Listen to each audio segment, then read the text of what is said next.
और आसाम में BJP leader की गाड़ी में ईवीएम मिलने और बंगाल के इलेक्शन पर बात करते हुए मरकजी वजीर मुख्तार अब्बास नकवी ने कहा कि नताइज आने से पहले ही सभी को खतरा मंडराने लगा है, इसीलिए बातें बना रही हैं। आने वाले वक्त में वोट झपटने की सियासत नहीं होगी, बल्कि सभी पार्टियों को पता चल जाएगा कि बीजेपी ही अवाम की वाहिद पसंद है।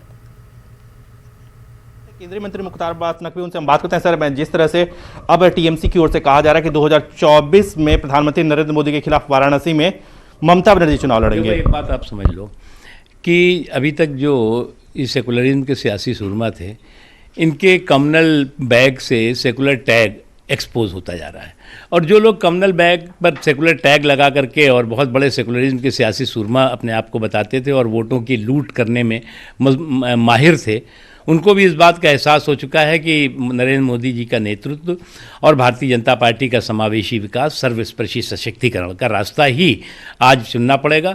और ऐसे लोग, जो लोग कि अभी तक जो है भारतीय जनता पार्टी के लिए पंथ निरपेक्षता हमेशा मिशन रहा है, और इन लोगों के लिए जो है वो पंथ निरपेक्षता जो है वो वोट झपटने का टशन रहा है।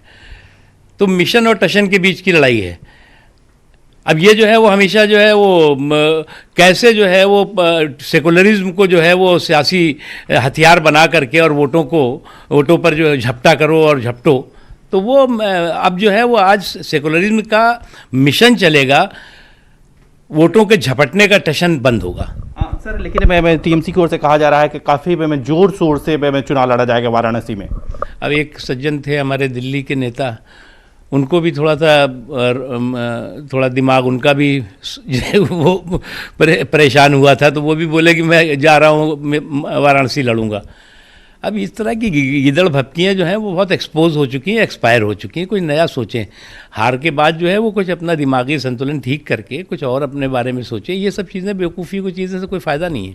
हाँ सर, मैं एक और सवाल है। प्रियंका गांधी वाड्रा हैं कांग्रेस की नेता, उन्होंने जिस तरह से असम में एक प्राइवेट गाड़ी में ईवीएम मिला, उस पर सवाल खड़े किए हैं। जैसे जैसे चुनाव मतदान कंप्लीट हो रहे हैं, मतगणनाओं की तिथियां आ रही हैं, वैसे वैसे सियासी सवालों के सियासी सूरमाओं के सूपड़े सूझ रहे हैं, और उनको इस बात का भी एहसास हो रहा है कि रिज़ल्ट क्या होने वाला है।